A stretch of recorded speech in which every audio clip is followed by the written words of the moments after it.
जो ये बार बार बात करते हैं देश को तोड़ने की, जोड़ने की।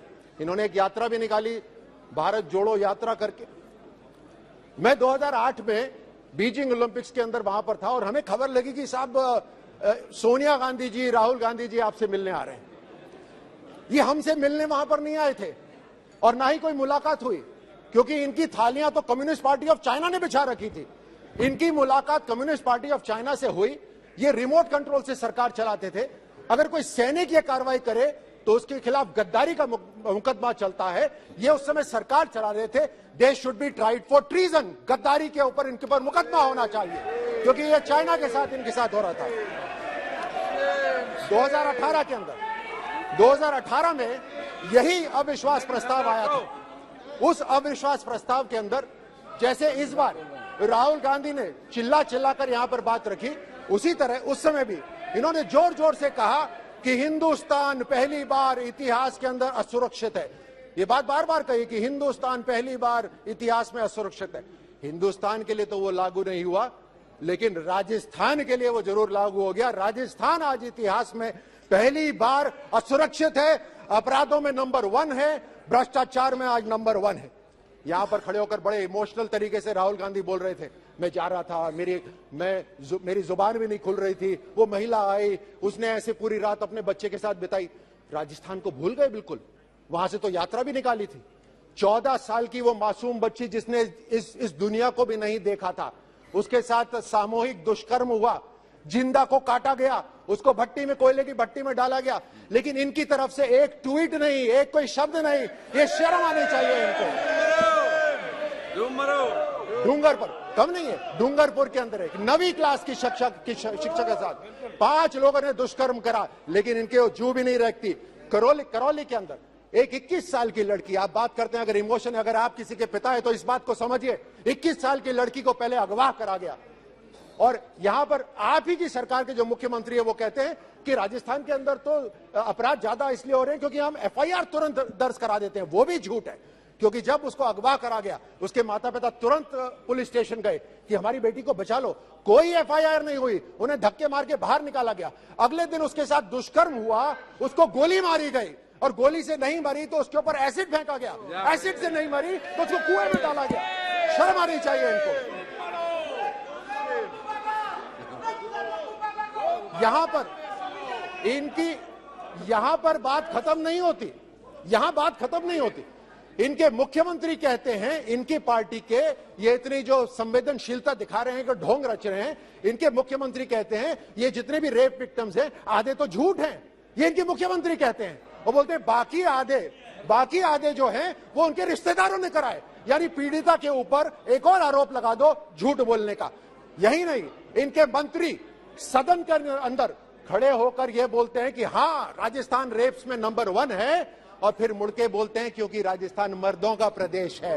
और उसमें उनके विधायक ठहाके लगा के हंसते हैं। ये है कांग्रेस का असली चेहरा।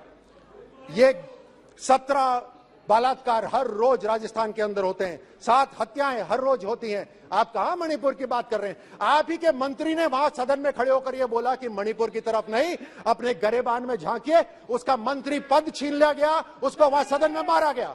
ये इनकी असलियत है कांग्रेस की। ये इनके, आपको असलियत बताता हूं कांग्रेस की असलियत।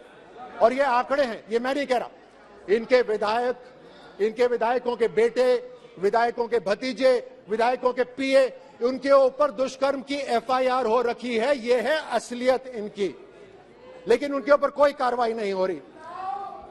गर्भवती महिलाओं के ऊपर ये जो पैसे बनाते हैं, वो इससे ये अपनी जेब भराई कर रहे हैं। तुष्टीकरण का उदाहरण तो राजस्थान के अंदर इतना भद्दा हो रहा है, शायद ही किसी भी प्रदेश, भारत के किसी भी प्रदेश में हो रहा हो। ये 4 साल के अंदर 10 पुजारियों की हत्या हुई है। धार्मिक स्थल बचाने के लिए संतों ने अपना आत्मदाह करा है। राजस्थान के अंदर 300 साल पुराना शिव मंदिर तोड़ा जाता है, उसके ऊपर बुलडोजर चलता है। सालासर के अंदर दरबार का बुलडोजर चलता है, उसको तोड़ा जाता है। यह है इनका तुष्टीकरण। एक खास समुदाय के लिए इनकी सरकार वहां पर एक आदेश पारित करती है। सुनिए, एक आदेश पारित करती है इनकी राज्य सरकार कि एक खास समुदाय के लिए बिजली कटौती नहीं होगी क्योंकि उनका एक त्योहार है, हमें उनसे कोई परेशानी नहीं। लेकिन उसी समय वहां पर हिंदुओं का भी त्योहार था, रामनवमी मनाई जा रही थी, उस पे डीजेस के ऊपर बैन लगाए गए, पोस्टर्स के ऊपर बैन लगाए गए, धारा 144 लगाई गई। और यही नहीं, भजन कौन से बजेंगे उसकी अनुमति भी कांग्रेस देगी। ये असलियत है कांग्रेस की तुष्टिकरण की।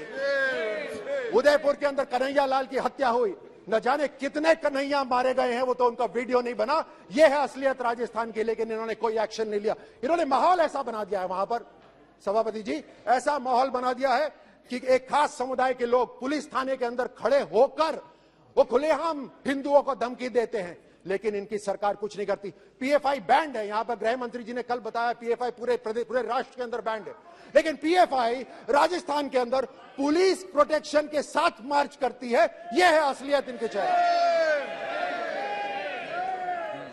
कहीं ना कहीं इन बाहर की कोई ना कोई एजेंसी, कोई ना कोई संगठन, बाहर की कोई ना कोई एजेंसी कहीं ना कहीं इनके साथ मिली हुई है। मैं तो वापस उसी पे जाता हूं, क्या एमओयू हुआ था उस समय चाइना के साथ, जो आज तक भारत को नहीं पता। कहीं ना कहीं इन्होंने भारत को तोड़ने के लिए सुपारी उठाई हुई है, भारत को ये तोड़ना चाहते हैं हर तरह से। राजस्थान के अंदर दलितों के ऊपर अत्याचार हो रहा है। पिछले 4 साल के अंदर 60% दलितों पर अत्याचार बढ़ा है। बीकानेर के अंदर दलित महिला के साथ दुष्कर्म होता है और उसकी हत्या कर दी जाती है। जालौर जिले के अंदर एक 9 साल के दलित लड़के को मार दिया जाता है क्योंकि वो पानी पीने गया था। जम्वा रामगढ़, मेरे अपने संसदीय क्षेत्र के अंदर एक महिला टीचर, मतलब टीचर तक को भी नहीं छोड़ा, एक महिला टीचर को जिंदा जलाया गया वहां पर। यह दलितों के ऊपर अत्याचार ये कर रहे हैं। इन्होंने हर तरह से धोखा दिया है। मैं घोषणा पत्र पर आता हूं, इन्होंने घोषणा पत्र में भी धोखा दिया है। ये तो अविश्वास लायक भी नहीं है। ये अविश्वास प्रस्ताव हमारी सरकार के खिलाफ लाए हैं, लेकिन पर ये अविश्वास लायक भी नहीं है। इन्होंने राजस्थान के साथ विश्वासघात करा है। ये है असलियत इनकी। घोषणा पत्र के अंदर ये कहते हैं कि हम हस्तशिल्प कला और हथकरघा निदेशालय का गठन करेंगे, नहीं करा। यहाँ पत्रकार बैठे हैं, राजस्थान के पत्रकारों को इन्होंने बेवकूफ बनाया। बोलते हैं हम आपकी सुरक्षा के लिए एक अधिनियम लेकर आएंगे। 4.5 साल हो गए, एक भी अधिनियम नहीं आया। इन्होंने हर तरह से